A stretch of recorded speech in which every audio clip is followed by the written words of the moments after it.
right, let's hit the field. All right. Just wanted to talk, that's all. It's Wednesday, June 12th, and the Yankees were in Kansas City for Game 3 of a 4-game set. Cody Poteet was on the mound looking for win number 3, and the Yankees' offense went crazy. My recap, your reactions coming up next. This is NYY Recaps. Welcome to Yankee Stadium. New York City.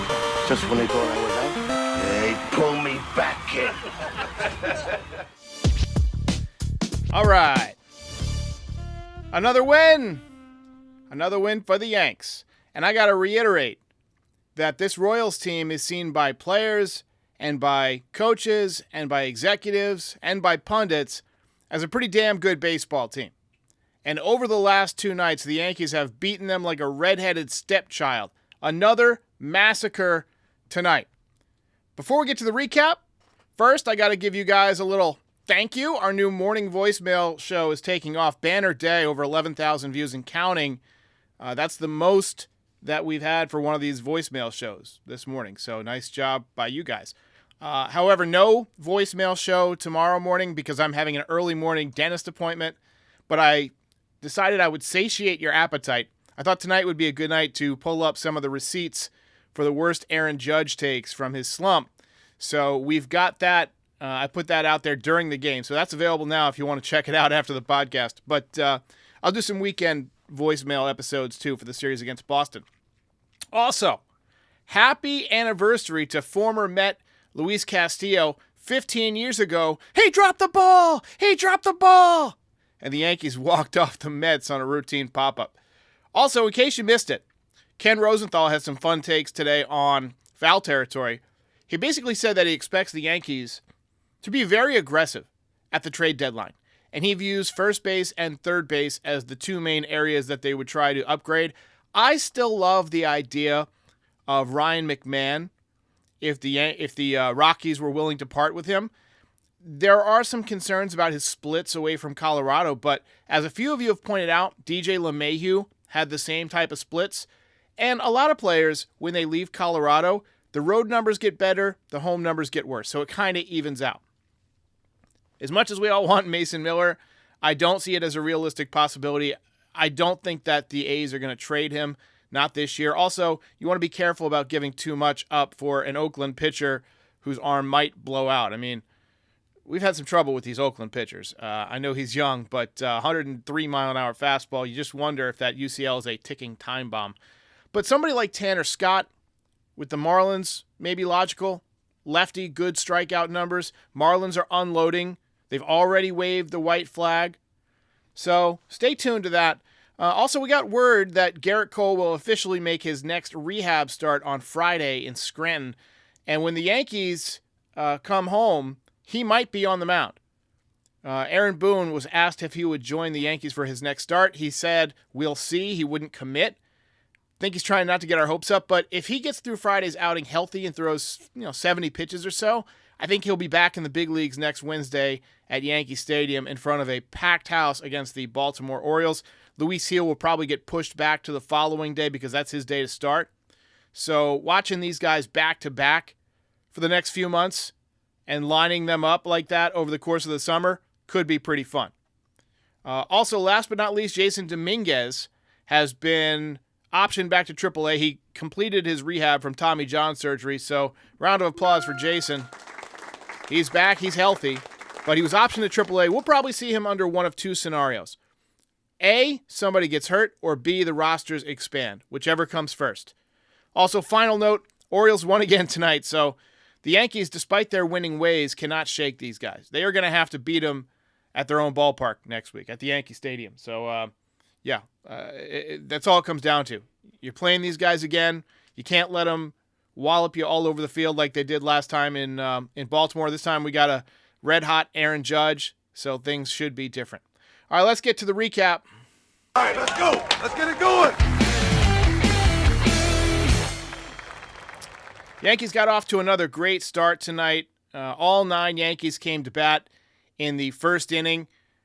Single from Volpe, walk from Soto, single from Judge, and then after Stanton struck out with the bases loaded, Verdugo ripped a 2-run single. Another day, another crooked number in the first inning. It reminds me a little bit of what the Braves did last year with Acuna and Olsen and so forth in the first inning. They had a tremendous year. I would take the season they had. I'll sign up for it right now. Really, this is the Yankees' best chance to win a World Series since 2009. I really believe that. And they are just relentless on offense right now. Obviously, we got some guys who are not playing as well as they've played in the past. Rizzo and LeMahieu. LeMahieu was 0 for 4 tonight. Rizzo did get a hit. He was 1 for 3 with a sac fly. But the rest of the lineup is pretty crucial when Volpe and Soto and Judge are hitting and Stanton's dangerous like he is right now. But also, Jose Trevino in the first inning doing a little yard work.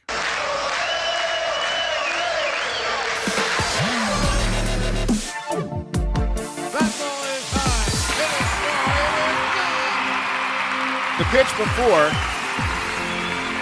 was ball 4. Should have been ball 4.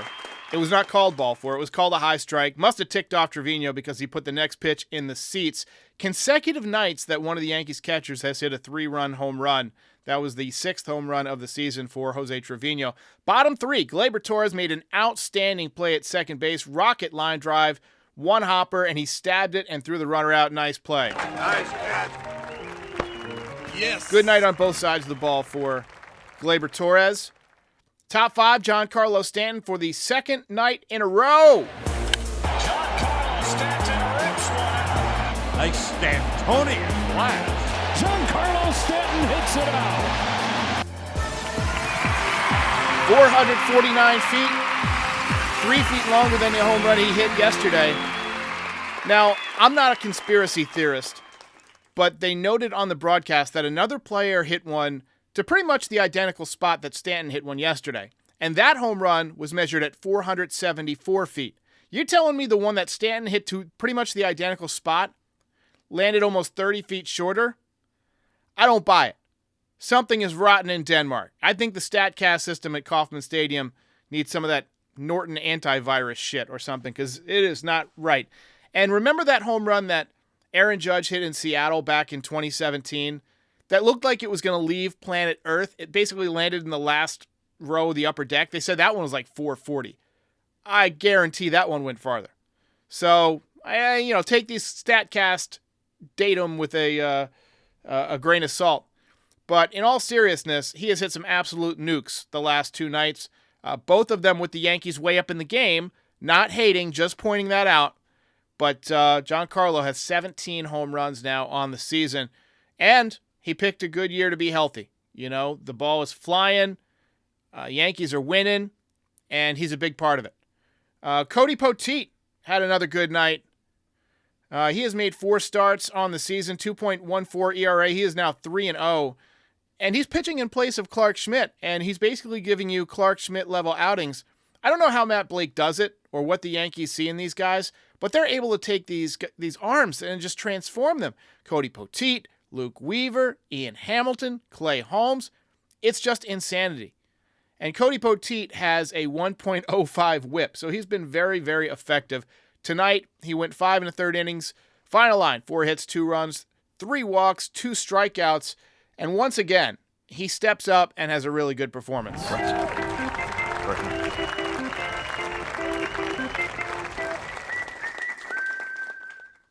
Nice job. When Cole comes back, he's probably going to be sent down, but I feel absolute 100% confidence with Cody Poteet on the mound. He throws strikes. He knows how to pitch. He might bend a little, but he doesn't break. So, top 7, more damage from the Yankee bats. This time, Mr. Gleyber Torres. Track wall. See ya. Gleyber Torres has gone yard again. It's Gleyber Day. 6th home run of the season for Torres. 415 feet, 105.5 mile an hour exit velocity. 3rd home run of the night for the Yankees, who were just smoking the baseball. Good game for Torres on both sides of the ball. Like I mentioned, looked good on defense. He was part of 2 double plays. and obviously a long home run. Royals got 3 runs off of Ian Hamilton in the bullpen, who did not have it tonight, and ultimately Clay Holmes was warming up in the bullpen. He was throwing the weighted ball with the Yankees winning 11-5. In a game they led at 11-2 at one point. You don't want to have your closer throwing, so that's a minor L from this game. But you lose the little battles, you win the war, and the Yankees have won 4 in a row. We're going freaky! Wow, winning. Nice job. And for the 49th time this season, if I'm doing my math correctly, Yankees are 49-21. The Yankees win. Ball game over. Yankees win. Yankees win.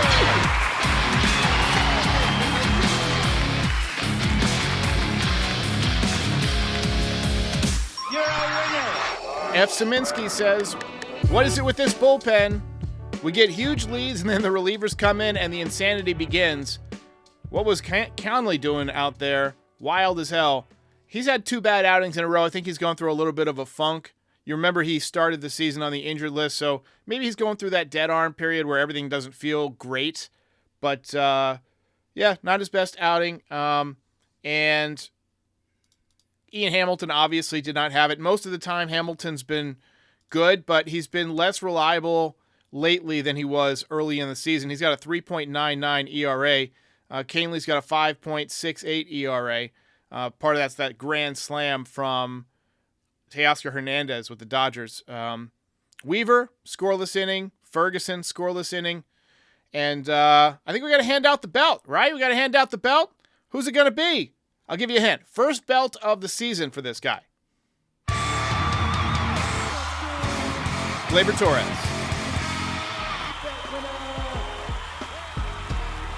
Jairus McClure says Tommy Kahnle doesn't look right, needs tighter pants.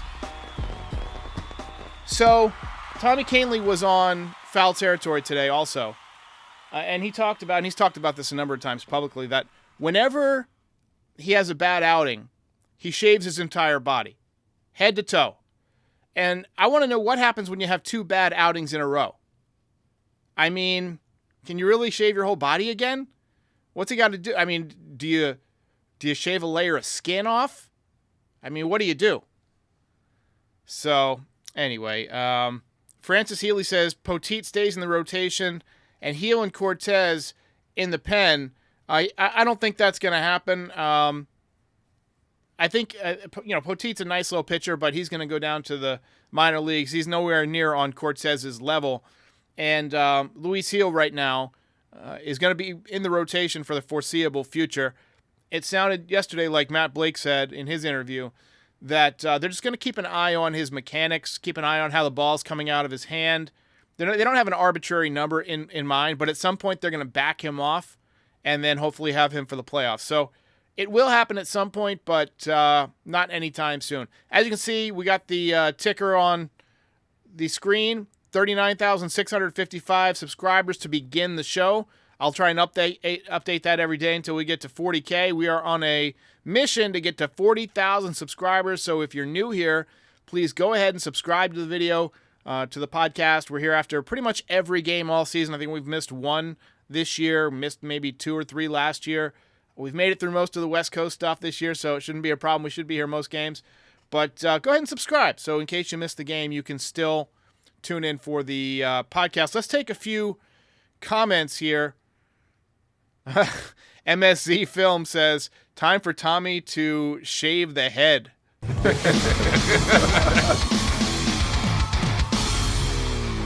I'll be over here, winning. I'm going to laugh if he comes in tomorrow with a shaved head. AK12 says, Cole return date. I've got him penciled in as next Tuesday night at Yankee Stadium. So, maybe it's Wednesday. Yeah, maybe it's Wednesday night. So he's going to pitch Friday, and then you get 4 days off. Saturday, Sunday, Monday, Tuesday. And then Wednesday night he should be pitching. And then Thursday, Luis Heel will be backing him up. That's the way I have it. If he only makes 1 more minor league start. I could be wrong on this, but I think that's going to be it. Aaron Boone doesn't want to give it away. He doesn't want to overpromise and underdeliver Yankees fans. He doesn't want people buying tickets and expecting to see Garrett Cole. but it turns out Gerrit Cole, isn't ready. They're being extremely cautious, at least from a PR standpoint. But I think if everything feels good on Friday, all systems are go for him to return next week. And at that point, the Yankees rotation is going to be amazing.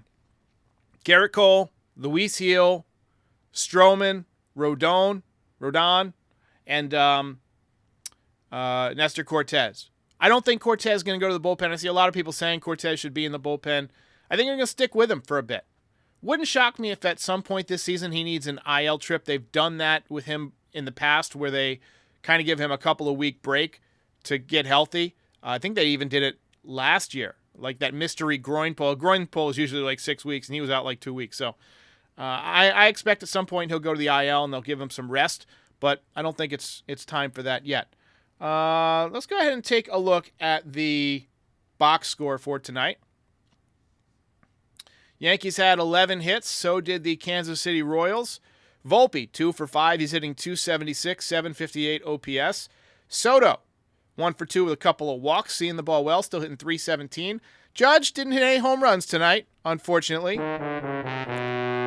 But 1 for 5 with a ribby, had a base hit in the first inning, hitting .306. Stanton, 2 for 5, hitting .233 with a .779 OPS. He also lined a base hit up the middle in addition to his home run. Verdugo, 1 for 4 with a couple of ribbies. Torres, 1 for 4 with a 3-run home run, hitting .231. We keep saying he's hitting better, and I feel like he is hitting better, but he still stays around that .230 mark. 228 to .232, it kind of goes up and down. I want to see him get up into the 260s, like at least. 260 with a little bit of a power threat. That's what we need from Gleyber Torres at minimum. At minimum, given his defense and base running inabilities. We need more offense. Obviously, he's trending upwards, but, in a month, I want that number to read 265. Trevino, big night, 2 for 4 with a 3-run home run, hitting .272, .737 OPS. Has to be considered for the All-Star team at this point. And DJ LeMahieu, tough night, wore the collar, 0 for 4.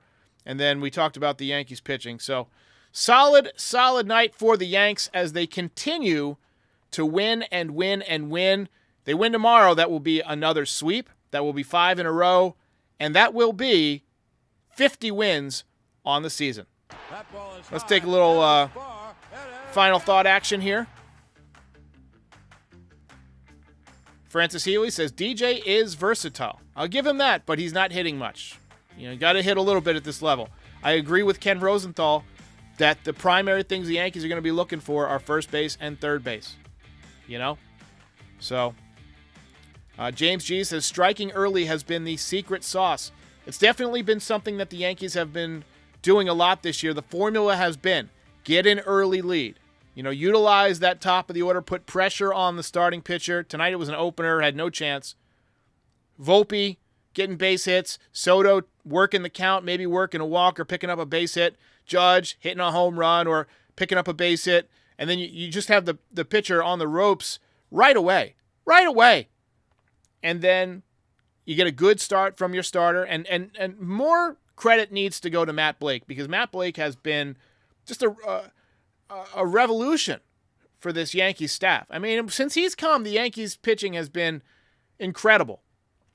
And he's turned so many, so-so pitchers into really good pitchers. So you got to give credit to Matt Blake.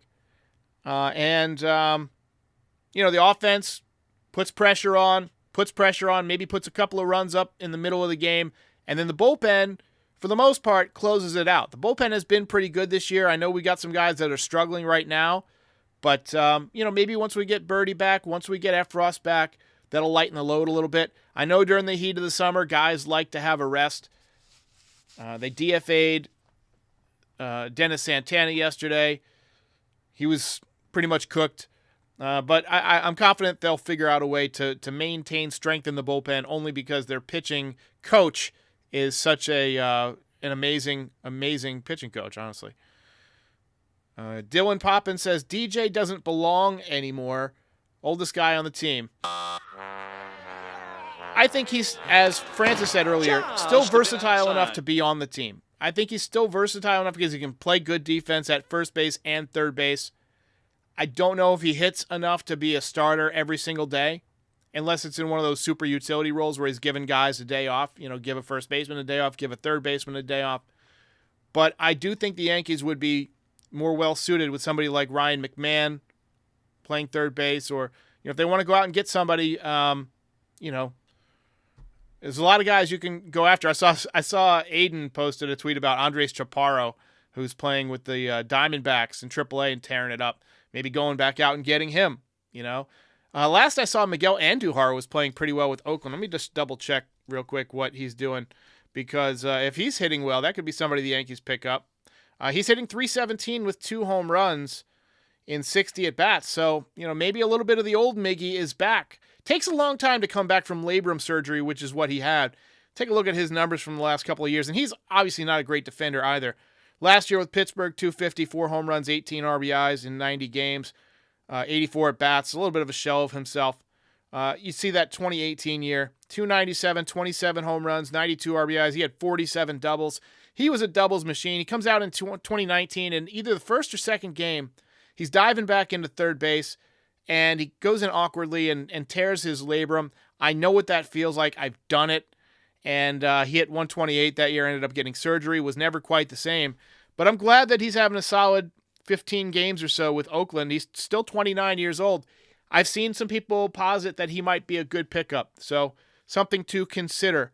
Gray Fox says the Martian is murdering AAA. He's on fire. And like I said early on, there's 2 scenarios where you might see the Martian this year. Either somebody gets hurt or the rosters expand, because he's been optioned. And the Yankees get a year back of service time if they hang on to him in the minor leagues until I believe it's July 29th. I could be wrong on the date, but for him to be in the minor leagues for a little while, they'll get that service time back that they were at risk of losing if they called him up early. So we know the Yankees love to play service time games. So I would expect that at least not before that point unless somebody gets hurt. Jack F. says, great win, but Trevino shouldn't be catching on one knee with a man on third. It cost them a run in a blowout game. I think usually he doesn't, honestly. I think I can't verify that, but I feel like normally with a guy on third, especially if it's a tight game, he's in the traditional crouch. But I don't know. Anyway, Yankees win again. Let's hear it.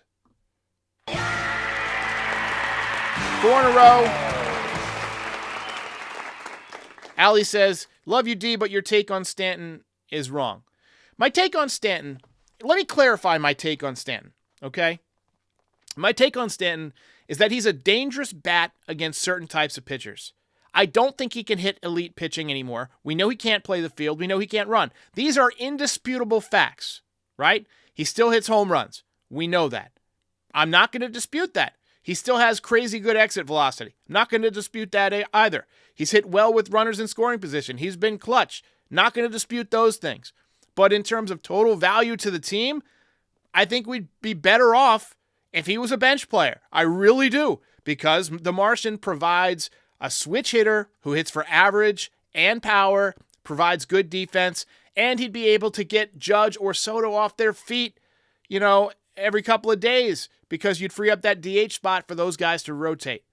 Just my thought. That's my take. Maybe I'm wrong, but hey, that's just like my opinion, man. I'll see you guys next time.